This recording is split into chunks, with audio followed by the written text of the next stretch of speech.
We all know that our time in this world is limited, and that eventually all of us will end up underneath some sheet, never to wake up. And yet, it is always a surprise when it happens to someone we know. It is like walking up the stairs to your bedroom in the dark and thinking there is one more stair than there is. Your foot falls down through the air, and there's a sickly moment of dark surprise as you try and readjust the way you thought of things. This is from one of my favorite books, one from a series that my brother and I read together growing up, called A Series of Unfortunate Events. After he died, it felt as though my own life was turning into the 14th book of the series. On November 21st, 2021, my brother took his own life. I wish I could capture the 21 years of his existence in the 18 minutes I have here on stage, but he was a type of person whose essence could not be captured, even if I had all the time in the world. My brother was a type of person to get down on all fours to pet a dog, and the type of person the dog would instantly love. He emanated a certain zeal for life, and he was unapologetically loud and constantly up to some sort of mischief, all in the name of having fun and living life in the moment. Beneath the happy exterior, he was struggling. And though we all loved him and did our best to help, ultimately it was his time to depart our world. When he died, it felt as though every fiber of my being shifted a little bit until I could not make sense of myself anymore, and the world around me felt strange and frightening. I didn't know how to process what had happened or where to begin accepting it. There are no instructions out there on how to cope with things or what you're supposed to feel at a given point in time. As an attempt to make sense of this grieving process, scientists develop what is known as the 5 stages of grief. These 5 stages create the notion that grief goes through well-defined stages from denial to acceptance. But the truth is, I realized that grief comes with no manuals. Navigating grief is not a linear journey. It's not as easy as plugging in your destination of happiness into Google Maps and taking the quickest route to get there. Grief is more like being given vague instructions that take you on a wild goose chase through narrow alleys, lonely fields, and Bangalore potholes, or Bangalore traffic, I'm sure you all know. But you go through all of this to realize that you have not gone any closer to your destination. You're still stuck in the same place. I remember spending night after night staring at my ceiling and day after day stuck in my own mind. I struggled to feel anything. And if I did feel, I felt everything, everywhere, all at once. The most challenging aspect of my loss was not necessarily the loss itself, but the profound impact it had on my life and the lives of people around me, my parents, my friends, my family. For the first year after he died, I averaged about 3 hours of sleep a night. My mind was consumed in nightmare after nightmare, and I was lost. Everything was difficult for me. Getting out of bed was nearly impossible, and I had to force myself to do just about anything. Time itself was warped by the gravity of my pain. Days passed by me in seconds, though each second itself felt like an eternity. A part of my brain's response to grief was to shut down my memories.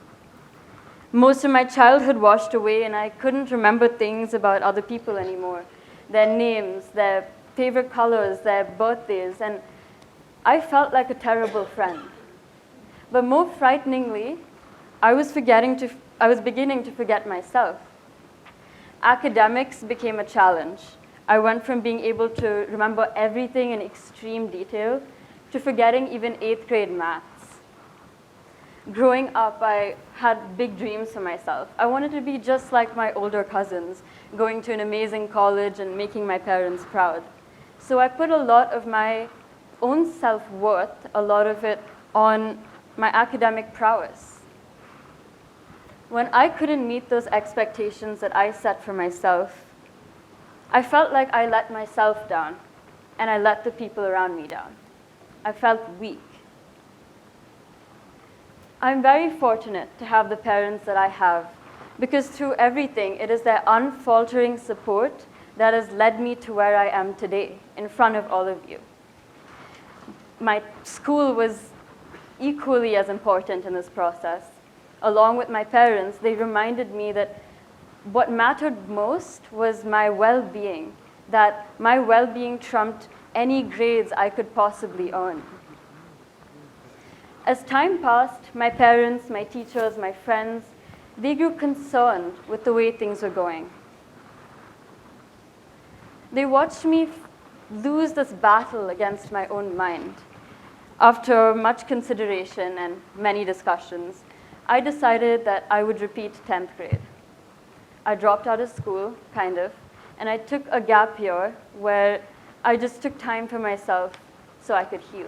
This wasn't an easy choice. This was in the middle of my high school, and it meant that I had to leave my friends, ones that I've grown up with, to hang out with my juniors. And this was something that I found incredibly difficult to adjust to.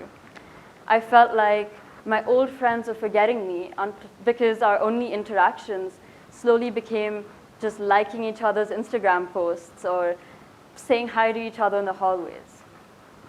I lost many of my friends during this whole process. I don't blame anyone because I was undoubtedly not easy to be friends with. I had times where I did not want to talk and other times where I did not want to be left alone. I also lashed out sometimes when it felt like the world was cornering me and my only choice was to fight back. Despite my volatility, I had some amazing people who stuck by my side and never gave up on me. Even now, the friends who stayed and the ones who joined along the way are people that I hold dearest. I felt very numb, to be honest. I felt like I was living life on autopilot, you know? I felt like I was living at a distance from everything else, that nothing could really reach me. It also felt like the universe had this personal vendetta against me, that I could never catch a break from everything that seemed to be going wrong. I decided that my response to this would be to protect myself, to cocoon myself in, emotional barriers so nothing could hurt me more than I was already hurt. The truth is, until today, until I stand here before you, I have rarely delved into this experience of mine. There are not many people in my life who know the true extent of my pain because it's always been something that's been difficult for me to open up about. I'm sharing my story today because I believe it's worth sharing, and that if it helps at least one person, then my purpose has been fulfilled. I know firsthand how isolating grief can be. Grief is a universal human experience. Whether on a small or large scale, we all fundamentally share our emotions, which is something I have always found comforting. I relied on literature and philosophy because this fundamental human experience shone through in the books and poems that I read. Being familiar with the Bhagavad Gita, I was drawn to one of its core values of karma yoga, the selfless action performed for the benefits of others. One step in my healing process was to bring joy to the people around me, joy that I didn't feel at that point in time. Along with my driver, Mr. Khan, who himself was inspired by the Quran, I began distributing food packages to low-income communities around Bangalore. At first, this was something I did mechanically, without really connecting with what I was doing. I believed that I was helping people, that I was making a difference in their lives. After a couple of weeks of distributing food, there was this one moment where, for the first time, something was able to make it past my emotional barriers. My eyes connected with a young girl's as I handed her a warm pulao, and a smile stretched across her face. She held onto her meals with both arms, and she looked at me. And I felt something deep within me stir awake, a passion. After this, the emptiness I had inside me began to fill bit by bit until I didn't feel empty anymore. I wanted to do something more than distributing food after this moment. I wanted to find a way in which I could leave a large, lasting impact, and I realized the way to go about this was to start my own organization. After piles of paperwork, I managed to register my own NGO called the Anugraha Project. What I was unaware of at the time was that though I believe that I was making a difference in people's lives, they were truly making a difference in mine. The reality is that the only way through grief is to go through it, quite literally. I think most of us tend to avoid feeling things that are too painful because it's always challenging to grapple with reality when it hurts us so much, and it's easier to just not deal with it. I think after everything, I had to create my own Google Maps to help me navigate those narrow alleys, lonely fields, Bangalore potholes, and Bangalore traffic.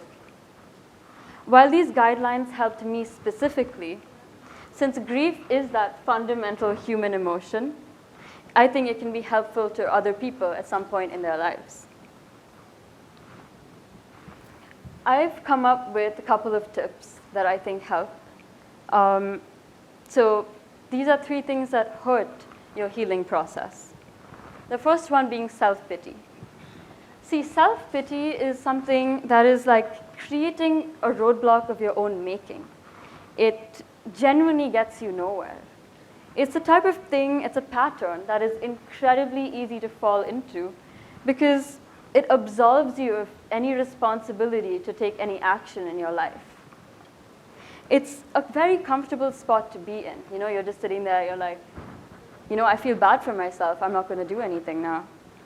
The second thing, which kind of leads from self-pity, is blaming other people. Blaming other people in the universe is usually much simpler to do because it gives up our responsibility to deal with our own emotions. Each time we blame someone or something or the universe or a mystical power, we are giving up a part of ourselves. We become a blameless victim with no authority to make changes in our own lives, which adds to any self-pity that may exist. Pain is inevitable, but suffering is very much a choice. We cannot choose what happens to us, but we can choose how we react to it. That vendetta I felt the universe had against me, well, I think it was just a tactic for me to have a personal grudge against my circumstances. But until that feeling wore away, until I changed my mindset, I was never able to accept my situation. The third thing is inaction. There's a certain physicality to grief. To get mentally strong, it's equally important to get physically strong. Movement helps, whether it's playing a sport, going for a walk, twirling, anything, any movement helps. Whether it's getting up in the morning and just going about your daily activity, those small actions, they are imperative. Now, I've come up with 3 things that help. The first one being prioritizing yourself. So while, as you might have noticed, a lot of this talk has been about myself and my experiences, each of us has our own unique way of dealing with grief. The event causing the grief may come in different forms, whether it's the loss of a parent, the loss of a pet, or the end of a relationship. What a common thread may be, though, is how we view ourselves and how we value ourselves. The recognition that we are important, not only to those that we love in our lives, but to ourselves, that's the first step to start healing. The second thing, I believe, is seeking support. It's always helpful to remember that, say it with me, grief is a fundamental human emotion.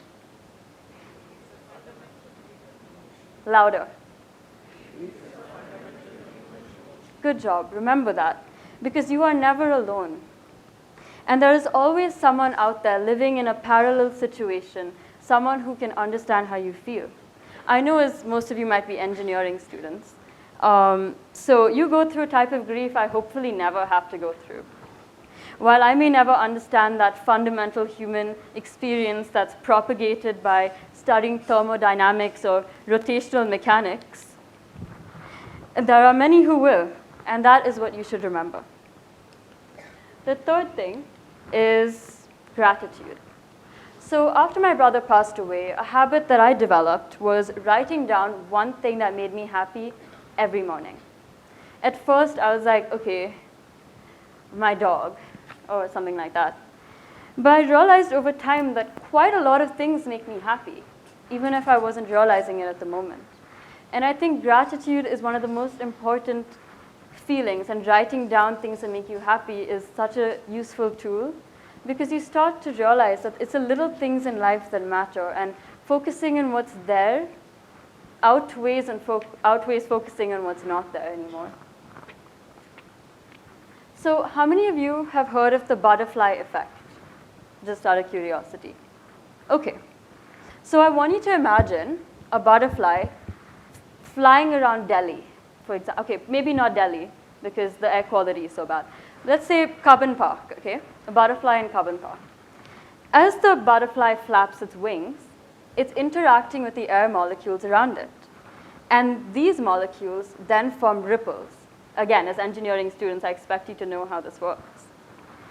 So the butterfly effect theory claims that these ripples then carry forward, like a domino effect, but exponentially, until those little ripples form wind, and the wind creates a storm. Now, my point is that I think the same thing works on a personal level. A small change in your life, a micro habit, can slowly morph you into a new person. A small change of waking up in the morning and writing down something that made me happy started off just being a task, but over time it made me someone who's grateful. And me being someone who's grateful then made me someone who's able to appreciate my life, you know? So essentially, transforming grief into positivity, it does not happen in a single bound, but through small steps, little changes. Just the same way the butterfly effect works. It's little increments, little changes in your life that will eventually transform you into a different person.